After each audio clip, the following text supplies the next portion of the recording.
Nascar Cup Series All-Star Race on FS1. Drivers, start your engines.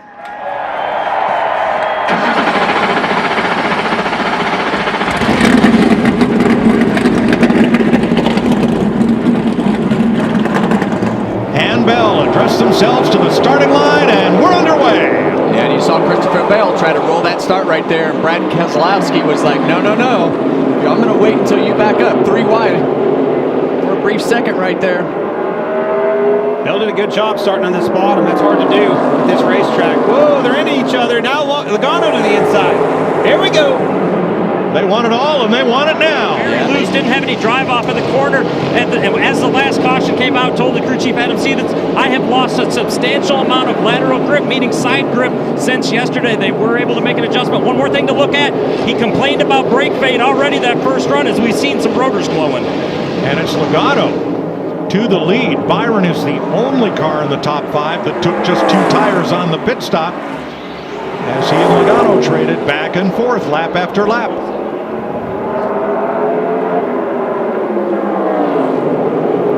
Brake fade, I'll tell you why. 20 car really getting in the corner deep in both ends, Kevin.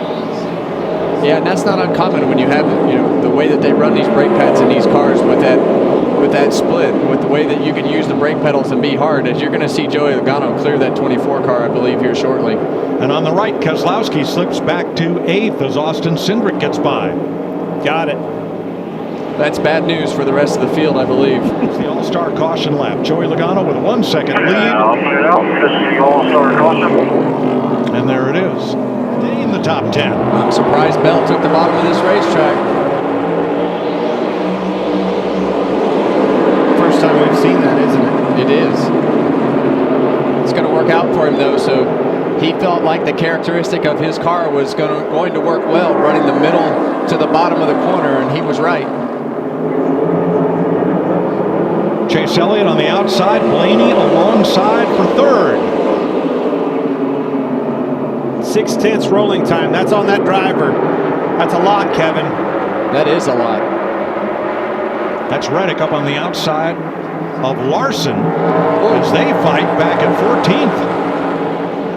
Yeah, you see him 3 wide right there. Oh, a lot of contact with Berry. Yeah, and Cindric. One was right next to the 2, and they just... And we're back under caution for a spinning Ross Chastain.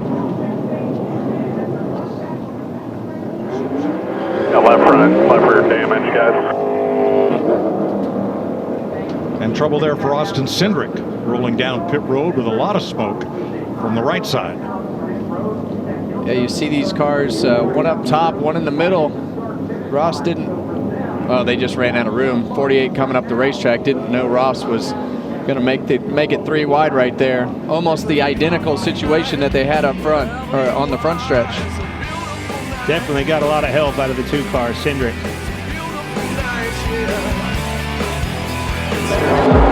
The middle lane down in turns 1 and 2. A lot better jump for Logano on the outside this time.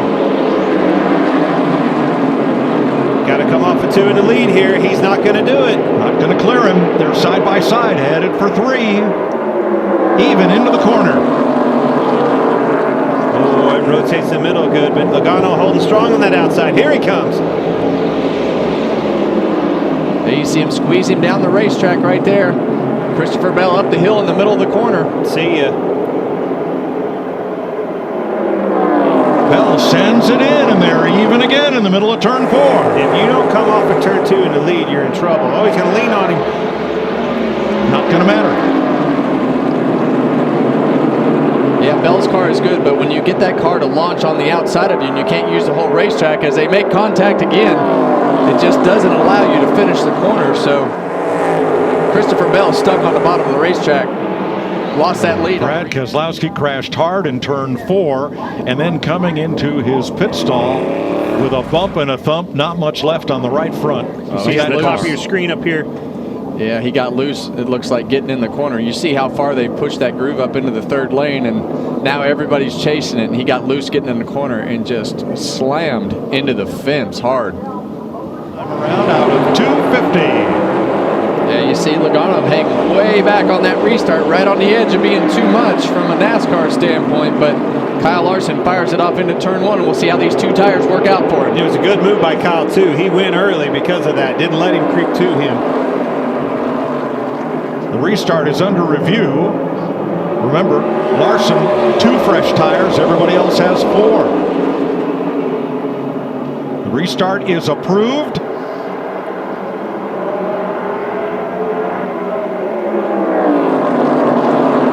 And Logano wants the lead back. And you wonder what Kyle Larson's feeling that's different. We know when these cars get that clean air and get up front, they handle a little bit different. Pace changes a little bit. Fire off and start hitting all the rev limiters on, sounds like most straightaways. Kyle sliding. But he has the preferred groove. Oh, he got too high. And Logano gets the lead. Larson, though, fires it in on the outside of 3, trying to hold even with Logano. Can't do it. So you better do it. And he does. Caution waves. There's the All-Star Promoters caution. Blaney, here we go. Well, Blaney got a good restart. We know his car's been good on the bottom of the racetrack right here. Chastain and Hocevar up there, and Burton. They did not pit. 3 wide. See Bell, the first one on those 2 tires on the bottom. He's got to make quick work of these guys. Yeah, we were worried about that right front fender. As you see these cars 3 wide. Here he comes on the bottom. Bell against Hocevar. Try to cross him over. A lot of momentum.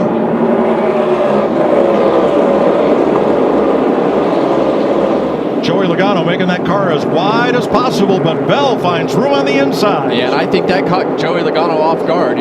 When you get into those positions where you're trying to aero block a little bit. Look at that car rotate. It's time to move him up, Kevin.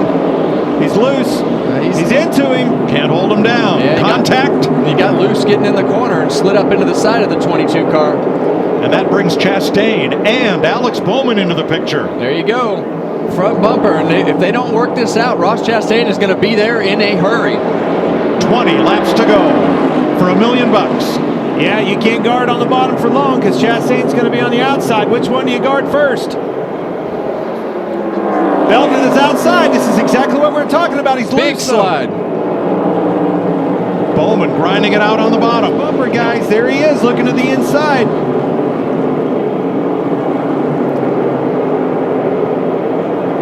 They get side by side. That allows Chastain to close in. He can't be side by side to him. I think you've got to. Oh, this is exactly what he wants. Oh, he's there. Outside. You see Logano run him up the racetrack. That's all I needed to see.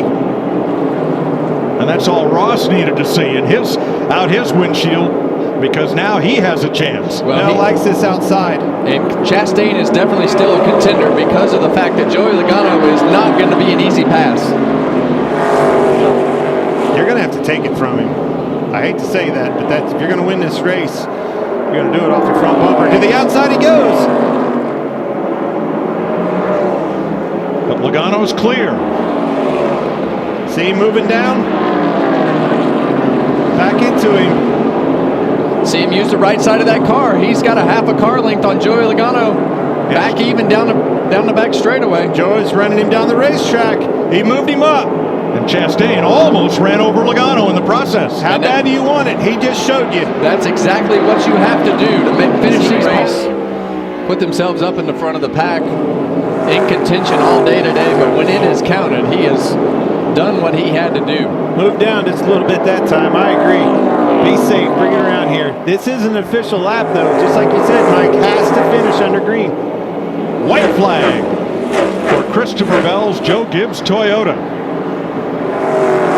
Logano falling into the clutches now of Ross Chastain. They're only about a car length, maybe 2 apart, as they come to turn 3 for the final time. And in his 5th All-Star try, Christopher Bell wins $1 million. That's a good race. That was a great race. Christopher Bell doing an Alan Kulwicki style Polish victory lap to salute the crowd.